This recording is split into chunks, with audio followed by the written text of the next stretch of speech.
Okay, so we are going to test on Thursday. I've already given you the review sheet. The answers are on the back. Also, I worked it. Okay, Jacob, look at me in the eyes. Look at me. Do not interrupt me again, please. Here. I'll even give you a pencil if you shut your mouth. Okay. So we are testing on Thursday. I've given you the review sheet. The answers are on the back. I have worked it. So if you need to see work, I have work. Okay? On Friday, what we are going to do is we're going to do something out of the pre-AP classroom, which I am not in control of, and we have to do it. So Friday it is. Okay. So, all right. So today we're going to talk about square roots. So if we look at the square root of 108, and I'd like to simplify this. So first of all, how many of you remember simplifying square roots? Does anybody remember? A little bit? Okay. So you can do the tree, yes. That's fine. There's going to be two ways. I'm going to do it, neither of which is the tree. So we're going to do prime factorization, or we're going to find a perfect square. And I like the perfect square the best, but I'm going to start with prime factorization because some of you can't multiply. So when you're prime factoring, you're going to either use 2, 3, 5, or 7. Those are the numbers you're going to start with. And so if I look at 108, if I divide by 2, I'm choosing 2, that gives me 54. If I divide by 2, it's going to give me 27. 27 isn't divisible by 2 anymore, but I can divide by 3, so I get a 9. And then 9 divides by 3. And then you see how the bottom number is one of these numbers, and it's prime. So that tells me all of these are prime. So underneath the square root, I have 2 times 2 times 3 times 3 times 3. Right? Does everybody see where all the numbers came from? 2, 2, 3, 3, and 3. They're on the outside. Okay? And so I like this better than the tree that you're talking about, because the tree, you can never tell what you use and what you don't use. All right. So when we're talking about a square root, y'all, the square root is the inverse of x squared, right? And so the index right here is 2. And we don't write it down, we just know it's 2 because it's the square root. And the reason that's important is because that tells me how many make 1 when it comes out. So the index tells me that these 2 can come out of the square root because my index is 2. So it takes a pair to come out. So the 2 can come out. I have a pair of 3's left, so one of the 3's can come out. When we bring them out, we multiply. And so what's left under the radical sign? 3. So I get 6 square roots of 3.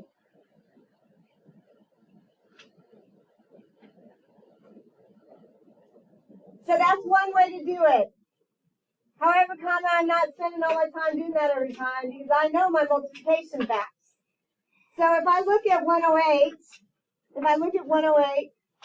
I know that 108 is 9 times 12.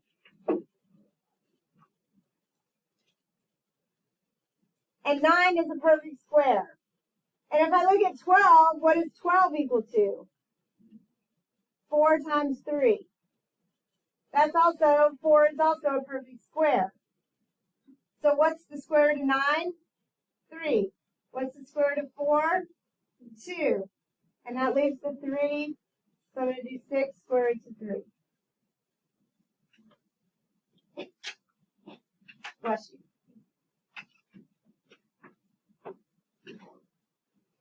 Then you go ahead and do your birthday cake and try to keep up. But like, what if you do, like, you get the wrong thing? You can't get the wrong thing. No, like, if you do 6 and 2. Okay. Like, so if you chose 6 and 2, Neither one of those is a perfect square. So you can't do anything with that.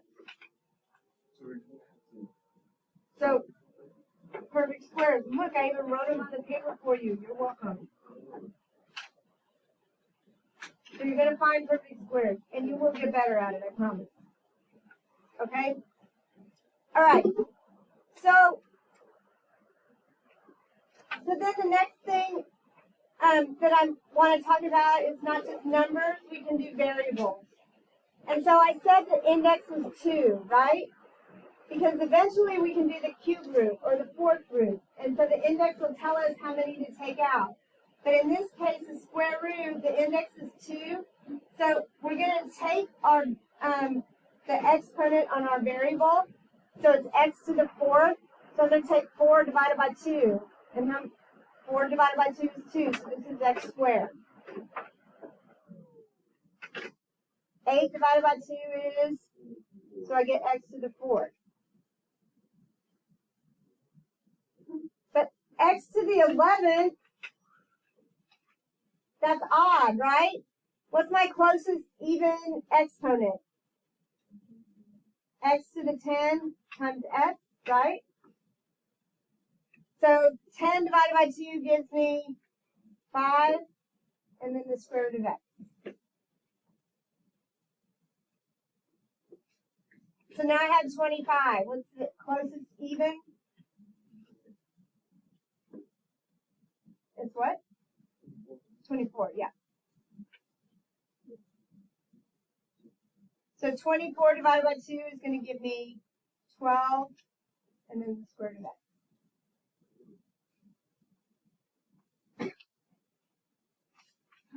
Does everybody see what I'm doing here? Any questions before I move on? Everybody's okay? Okay. Okay, so y'all look at the square root of 40. I want to simplify the square root of 40. So what's a perfect square in the square root of 40?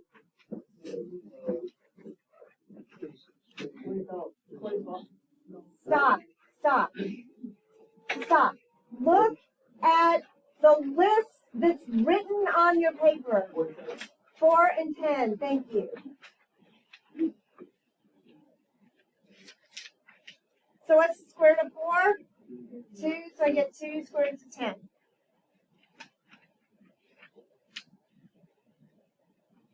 Okay, the square root of 45. So is one of those perfect? 9. So we have 9 and 5. The square root of 9 is 3 square root of 5.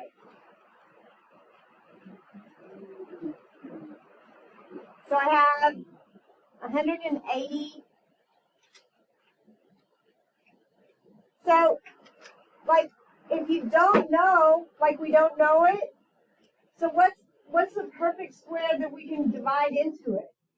So 4 doesn't work, right? But what about 9? So look, even if you don't know, if you put 9 times 20, is there a perfect square in 20? That's the next thing you have to ask yourself. What's there?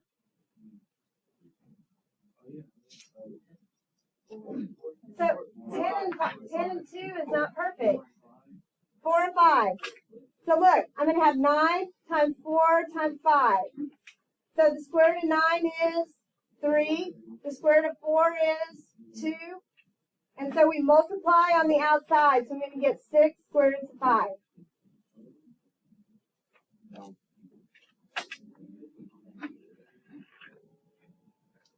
Okay. So the square root of 49. Y'all, what is the square root of 49? Is there anything left over?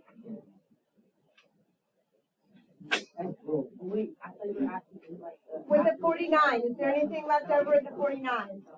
No. So there's no numbers left under the square root, right? So we got a 7.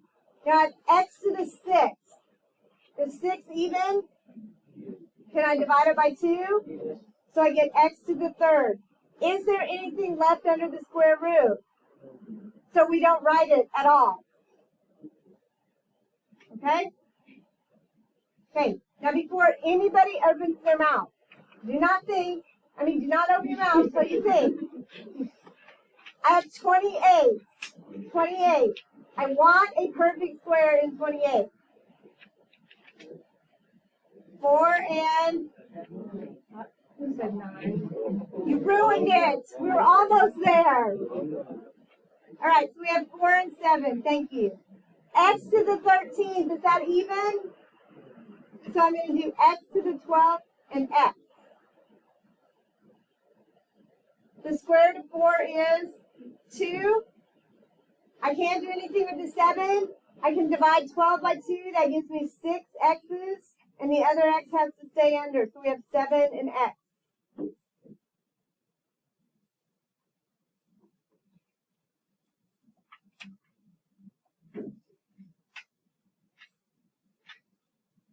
Okay.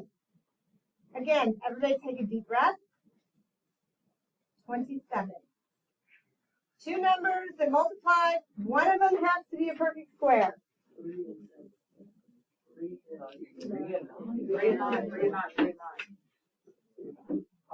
24 is already even.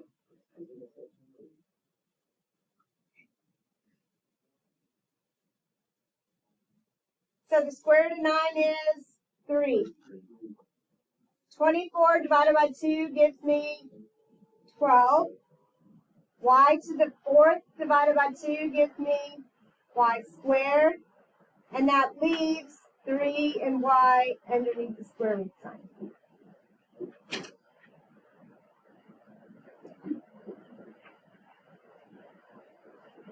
Multiplication facts, multiplication facts.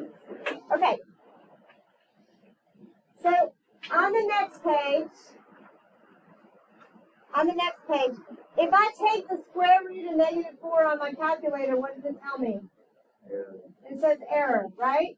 It says error because we can't take the square root of a negative number. So we need to be able to take the square root of a negative number. And so by definition, we say that the square root of negative 1 equals I. It equals an imaginary number.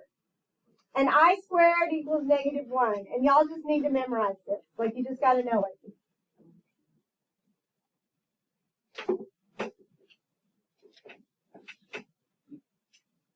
Okay. So this is how we're going to write this. We're going to write this as the square root of negative 1 times the square root of 4. By definition, what is the square root of negative 1? I. And what is the square root of 4? So we get 2I.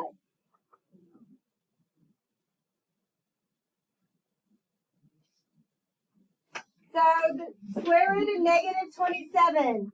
I'm going to have the square root of negative 1. And 27 is 9 times 3. So the square root of negative 1, by definition, is I. What's the square root of 9? 3. And then we get the square root of 3.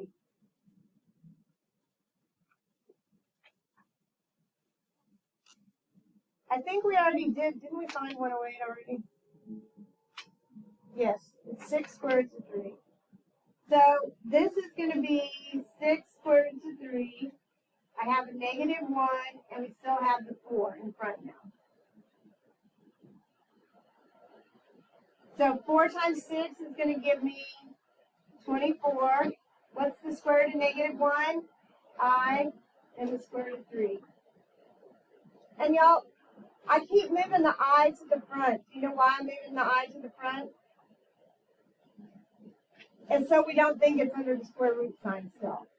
Okay? So we move it to the front so it doesn't get underneath the square root.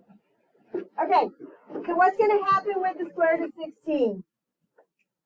What's the square root of 16? It is a perfect square, which is 4. And what's the square root of negative 1? So we get negative 1. So we're going to get 4i. Okay, you guys try number 2 and 3.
All right, what did we say for 12?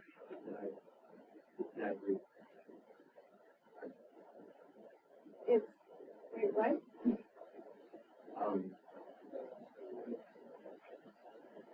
So we did 4 and 3.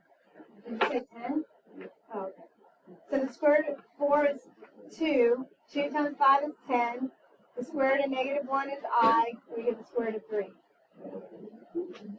Okay, what about the square root of 80?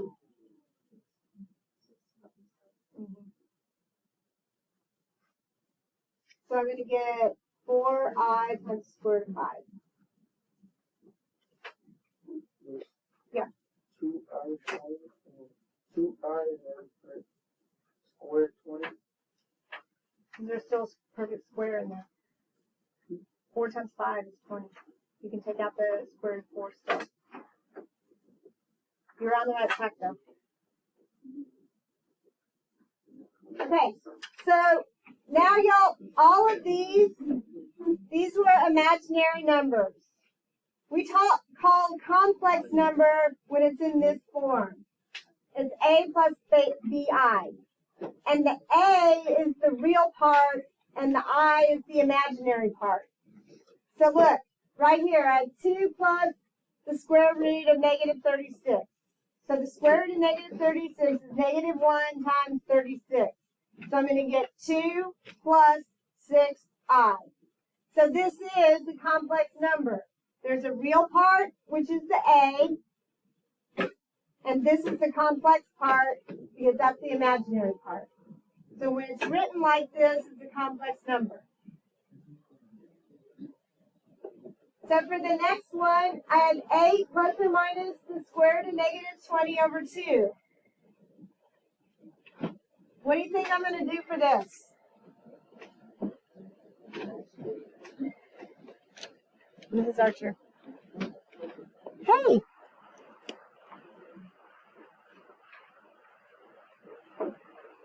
Yeah, when I finish notes, I'll let him come. Thanks. Okay. So what am I going to do on this?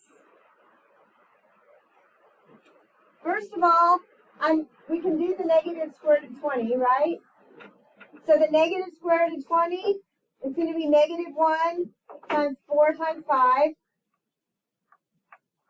And I have a plus or minus between, and I have an 8 over here.